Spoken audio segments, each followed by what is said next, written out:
নমস্কার, আজকে তোমাদের সাথে শেয়ার করব ইলিশ মাছের মাথা দিয়ে কচুর শাকের রেসিপি। আজ অবধি যত রকমের কচুর শাক খেয়েছি তার মধ্যে কিন্তু ইলিশ মাছের মাথা দিয়ে কচুর শাক এই কম্বিনেশনটা সবথেকে বেস্ট। তো চলো শেয়ার করি কিভাবে রান্না করেছি। প্রথমে কচুর শাকগুলোকে আটি থেকে বের করে ভিজে কাপড় দিয়ে ভালো করে মুছে নিয়েছি। এরপর টুকরো করে কেটে নিয়ে বড় পাত্রে জল নিয়ে 2 থেকে 3 বার ধুয়ে নিয়েছি। আমি কিন্তু হাতে গ্লাভস পরে ধুয়েছিলাম, তোমরা গ্লাভস বা প্লাস্টিক পরে ধুয়ে নেবে, নয়তো কিন্তু হাত কুটকুট করবে। এরপর একটি গামলায় নুন দিয়ে কচুর শাক সেদ্ধ করে জল ফেলে দিয়েছি। অপরদিকে নুন হলুদ মাখিয়ে ইলিশ মাছের মাথাগুলি ভালো করে ভেজে নিয়েছি।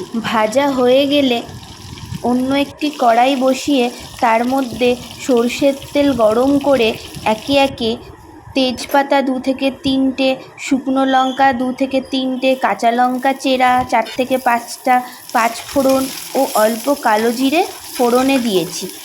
ফোড়নটা ভাজা ভাজা হয়ে গেলে সেদ্ধ করে রাখা কচুর শাক দিয়ে দিয়েছি। কচুর শাক রান্না করতে কিন্তু খুব একটা কোনো মশলারই দরকার পড়ে না, খুব কম উপকরণেই রেডি হয়ে যায় কিন্তু অমৃত স্বাদের কচুর শাক।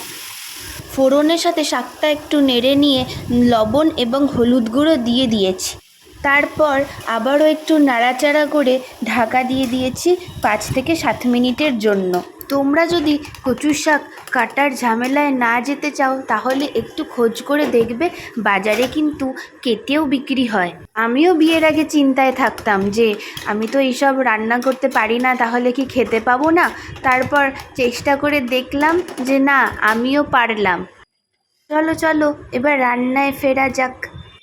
এরপর ঢাকা খুলে ভেজে রাখা ইলিশ মাছের মাথাগুলি দিয়ে দিয়েছি।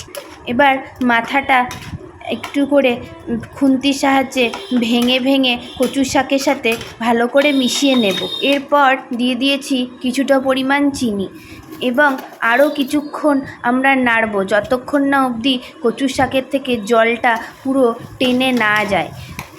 জলটা যখন পুরোপুরি শাকের থেকে শুকিয়ে যাবে এবং শাকটা পুরো টান হয়ে কড়াই থেকে উঠে আসবে, তখনই কিন্তু রেডি আমাদের কচুর শাকের রেসিপি। তো আমার আজকের রেসিপিটি ভালো লাগলে চ্যানেলটিকে লাইক, শেয়ার এবং সাবস্ক্রাইব করে দেবেন। Thanks for watching.